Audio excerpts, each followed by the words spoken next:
Hi, I'm Heather. And I'm Eje. We're the hosts of the music-themed language learning podcast, English as a Singing Language. What started as a fun extracurricular activity for our students developed into an online activity during the pandemic. And now we are reaching people all around the world, encouraging them to enjoy practicing English pronunciation, grammar, vocabulary, and fluency with music. That's right. Over the past 2 years, we've had listeners in over 90 countries and territories. And over 4,000 total plays across different platforms. And don't forget our YouTube channel. We've gotten a lot of plays there, too. Creating this podcast together has been such an amazing experience. I agree. Just recently, someone asked me if I felt like creating the podcast was a lot of work. And what did you say? I said that it is a lot of work. We put a lot of effort into making each episode, but it never feels like work. It's just so much fun. Definitely. Okay, Heather, what's the focus of this episode? Well, this episode is the final episode of Season 2. Can you believe it? No, I can't believe we've already created 2 seasons of the podcast. Yep. So we've chosen this song to show our appreciation for each other as co-hosts. And also to show how much we appreciate our listeners. Yes, we really appreciate our listeners. We'll be talking about different language features like pronunciation, grammar, and vocabulary, but mostly we just felt that this song perfectly expresses our feelings here at the end of Season 2. Exactly. I can't wait to talk about this song. Me neither. Let's get started.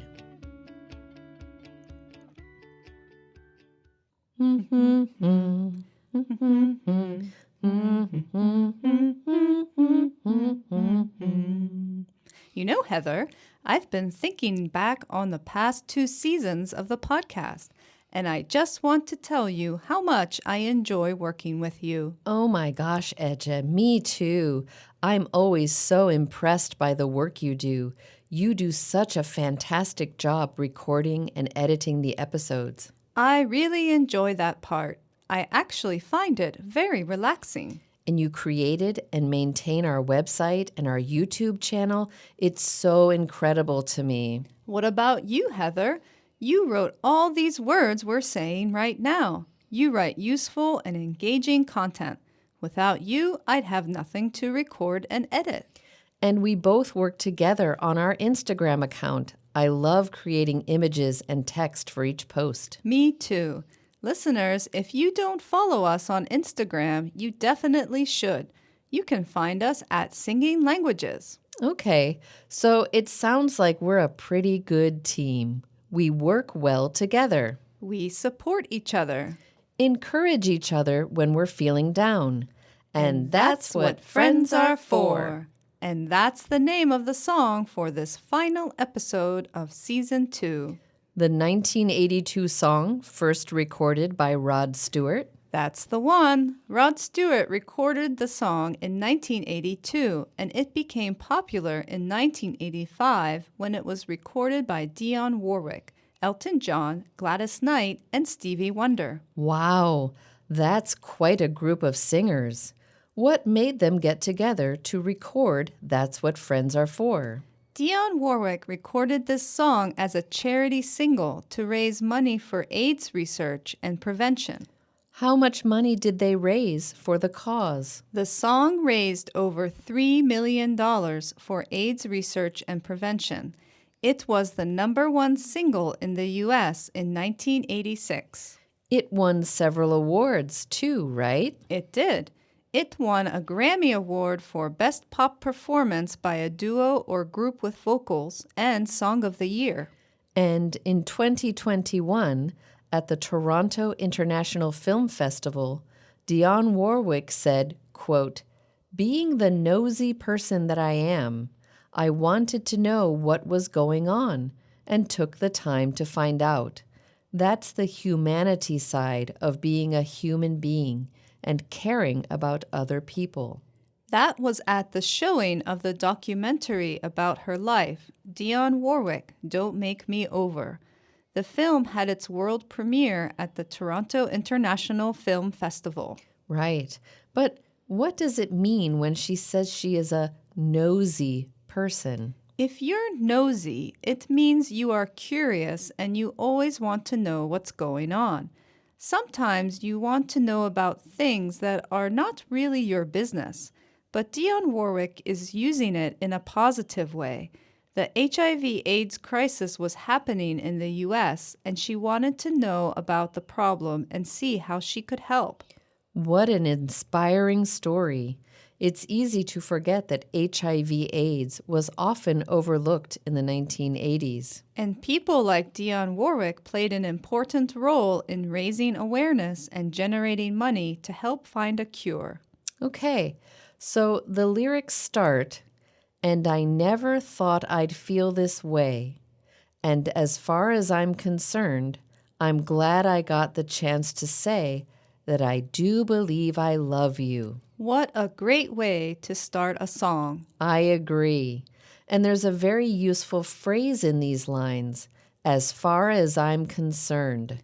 You can use as far as I'm concerned as another way to say I think, I believe, or I feel, right? Yes.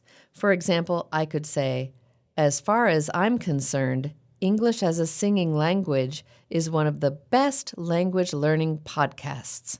And I would say, as far as I'm concerned, you're right. And the next lines are, "And if I should ever go away, well, then close your eyes and try to feel the way we do today. And then if you can remember..." The first part of that line is interesting.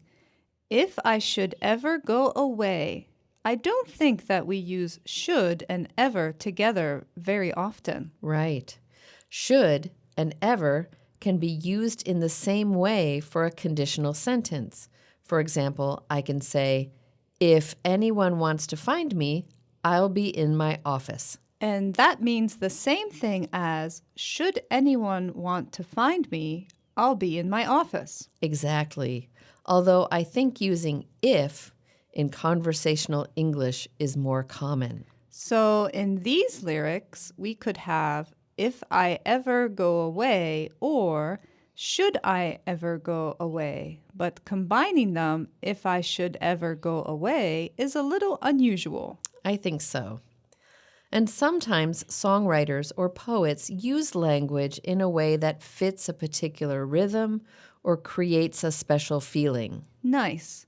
Now, in the refrain, she sings, keep smilin', keep shinin'. First, I noticed the common ing reduction. Instead of smiling and shining, she sings smilin' and shinin'. We hear that a lot in conversational English and in song lyrics. That's true. And I also like the figurative language she uses in keep shinin'. Yes. Normally, we use shining to describe bright objects like the sun or a diamond or something like that. So, if we describe a person as shining, it means they are bright and cheerful, like a sunny day. Yep. Then it goes on, knowing you can always count on me, for sure. There's a great phrasal verb, count on, in that line. What does it mean to count on someone, Heather? If you count on someone, it means you can depend on them. You can trust them to always be there to help you if you need it. You know you can always count on me, Heather. And you can always depend on me, Eche. The only difference between these two sentences is that count on is a little less formal and more conversational than depend on. The next line, for good times and bad times, I'll be on your side forevermore. I really like the expression to be on someone's side. It means to support someone or defend them, right? Exactly. If I say I'm on your side, it means I agree with you. It's always good to have someone on your side. And then the last line of the refrain is the title of the song. That's what friends are for. This is actually a useful sentence pattern. It means that this is the purpose of this thing. This is what this thing is supposed to be used for. I can say, why are you eating your noodles with a fork, Eche? And I would say, that's what forks are for, Heather. They're for eating noodles. Or I could ask you why you sing songs all day. I do like to sing songs all day. So I could answer you, that's what songs are for, Eche. They're for singing. Well, and they're also for learning languages. Yes, songs are also for learning languages. Okay, in the second verse, it starts, well, you came and opened me, and now there's so much more I see. There's another good example of figurative language, using the verb to open to talk about a person. That's true, but a person can open you up to a new idea or a new way of thinking. So in the song, she's happy that her friend has made her see so many new things. Her friend opened her to new ideas. That's definitely what good friends are for. Eje, I feel like you open me up to new ideas all the time. I feel the same way about you. And I really, really like the next line. And so, by the way, I thank you. Me too. This whole episode is about thanking each other and especially thanking our listeners. And using by the way is a useful phrase too. It is.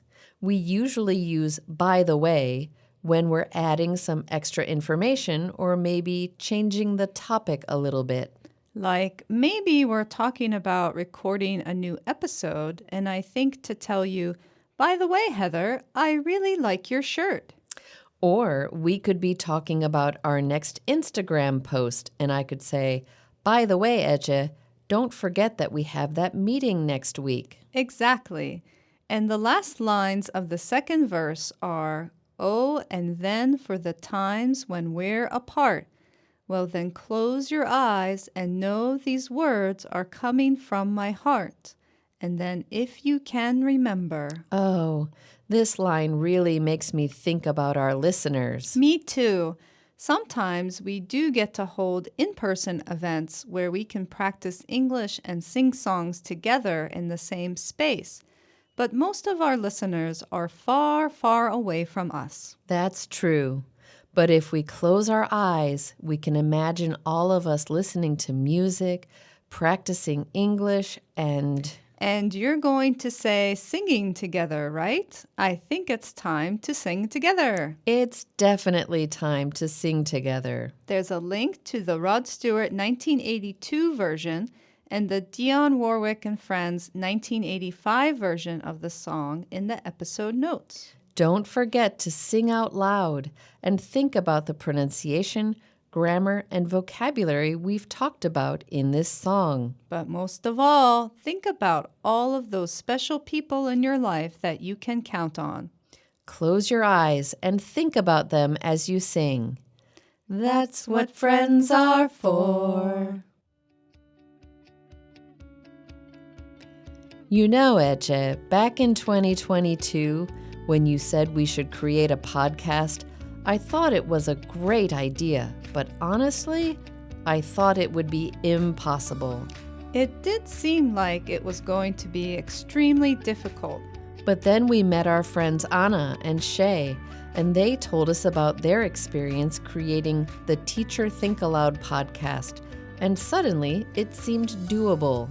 We've made so many connections and met so many new friends while creating English as a singing language. I guess that's what podcasts are for. They're for making new friends and learning new information. And for our listeners who are English teachers, you should listen to the Teacher Think Aloud podcast. That podcast is for promoting reflective teaching practices. You know, thinking about your teaching in a meaningful way.